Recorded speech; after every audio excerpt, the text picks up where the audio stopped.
तो अमेरिका और इजरायल के हमलों में न सिर्फ ईरान के सामरिक ठिकाने तबाह हुए हैं बल्कि उनके भविष्य को भी तबाह करने की कोशिश हुई है। देखिए ईरान पर TV9 पर ईरान का वो पावर सेंटर जिससे अमेरिका इजरायल बेहद डरे हुए थे। अभी तक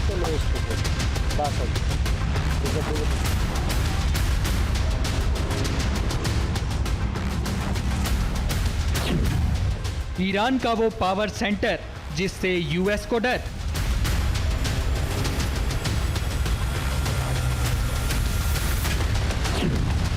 ईरान की यूनिवर्सिटी क्यों यूएस के टारगेट पर थी?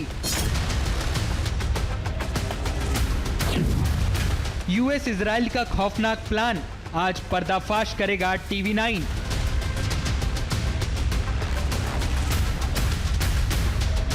ईरान की इन दो यूनिवर्सिटी को अमेरिका और इजराइल ने अपने हमलों में तबाह कर दिया।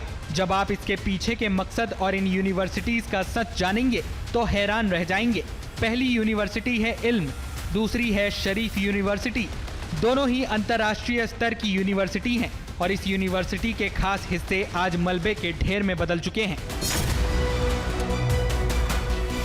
ईरान की शरीफ यूनिवर्सिटी, इसे मिडिल ईस्ट का MIT भी कहा जाता है, लेकिन आज यहाँ सिर्फ मलबे का ढेर है। अमेरिकी हमले में सबसे ज्यादा नुकसान यहाँ के AI रिसर्च सेंटर को पहुंचा है। यहाँ के सर्वर रूम्स को चुन चुन कर निशाना बनाया गया है, जहाँ आर्टिफिशियल इंटेलिजेंस पर बेहद अहम रिसर्च चल रही थी। हम मौजूद हैं इस वक्त शरीफ यूनिवर्सिटी में। शरीफ यूनिवर्सिटी तेहरान की एक बहुत एमिनेंट यूनिवर्सिटी है। ये एक अंतर्राष्ट्रीय यूनिवर्सिटी है, यानी अंतर्राष्ट्रीय स्तर पर भी इस यूनिवर्सिटी को मान्यता प्राप्त है और यहाँ से निकलने वाले छात्रों की जो डिग्री है उसकी बहुत ज़्यादा अहमियत है अंतर्राष्ट्रीय स्तर पर भी। ये जो यूनिवर्सिटी है और जहाँ हम इस वक्त मौजूद हैं, जिस जगह को टारगेट किया गया था, वो दरअसल एक ये जो AI सेंटर है, यानी यहाँ पर AI पर रिसर्च होती थी। यहाँ पर जो सर्वर हैं, बड़े बड़े हैवी कंप्यूटर्स हैं, वो मौजूद थे। तो सर्वर रूम्स थे, यहाँ पे कंप्यूटर्स थे। तबाही की तस्वीर सिर्फ लैब तक सीमित नहीं है। यूनिवर्सिटी के पीछे मौजूद गैस पाइपलाइंस को भी उड़ा दिया गया है।